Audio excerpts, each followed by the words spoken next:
అసలు ప్రపంచంలో బహుశः మొట్టమొదటి లీజ్ అగ్రిమెంట్ చేసుకున్నవారు ఎవరో తెలుసా అండి? ఆదివరాహస్వామి, వెంకటేశ్వర స్వామి. తర్వాతే లీజ్ అగ్రిమెంట్ వచ్చింది. అంటే యుగధర్మాన్ని ఆయన ఎంత పాటించాడో చూడండి. రాబోయే రోజులు ఎలా ఉంటాయో చెప్పారు. ఆ తర్వాతే బహుశः 100 ఏళ్ళు ఇక్కడ మేము ఏదో కొట్టు కట్టుకుంటాం, 200 ఏళ్ళు ఇక్కడ ఏదో మేము పెట్టుకుంటామని చెప్పి స్థలాలు లీజుకు పుచ్చుకుని అగ్రిమెంట్ రాసుకోవడం వచ్చింది. అలాంటి మొదటి లీజ్ అగ్రిమెంట్ రాసుకున్న వాళ్ళు ఆదివరాహస్వామి, వెంకటేశ్వర స్వామి. కాబట్టి అది ఆయనకి స్థిర నివాసం కాదు. మీకు నేను ఏదో ఒక రోజు ఉపన్యాసంలో చెప్తాను. ఓ రోజు లక్ష్మీదేవి అడిగింది, ఎందుకు వచ్చిందండి ఈ గొడవ? ఏదో 10 రోజులు నించుంటే కనపడతాడు ఒక్క పుణ్యాత్ముడు. వచ్చేవాడు వచ్చిన వాళ్ళందరూ కోరికలతో వచ్చేవాళ్ళు, పాపాలు చేసి వచ్చేవాళ్ళే. ఇక్కడికి వచ్చి ఇలా ఇలా ఇలా అనేవాళ్లే. కానీ బయటికి వెళ్ళాక చూడండి వాళ్ళ పరిస్థితులు ఎలా ఉంటాయో. లోపలికి వచ్చే ముందు చూడండి, ముందు వృద్ధుడు వెళ్తున్నాడని కూడా చూడరు, పరిగెత్తుకుంటూ వెళ్ళిపోతారు అంతే దాటి.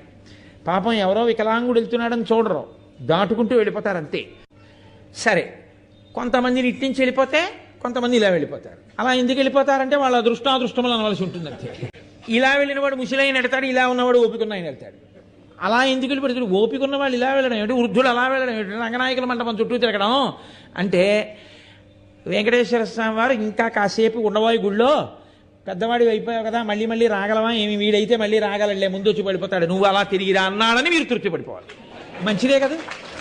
మీరు ఏదో ఒక భావన చేత ఈశ్వరుని యందు భక్తిని నిలుపుకోవడం ప్రధానం తప్ప ప్రతి దాంట్లో లోపం ఎంచడం ఎందుకు?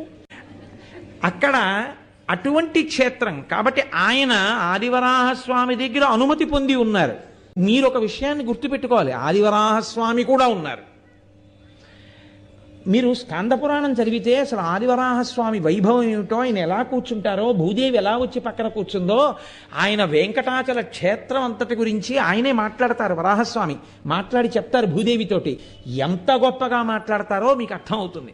ఇప్పటికీ ఆదివరాహస్వామి ఉన్నారు. ఆదివరాహస్వామి ఉండడం అంటే ఏమిటో తెలుసా అండి?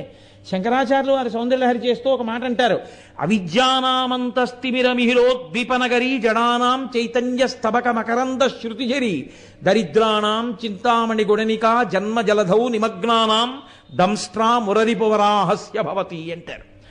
ఆయన తన యొక్క మూపు మీద, ఆ కొమ్ము మీద భూమినంతటిని పైకెత్తాడు సముద్రంలోంచి. కాపాడిన వాడెవరో, రక్షించిన వాడెవరో ఆయన ఆదివరాహస్వామి.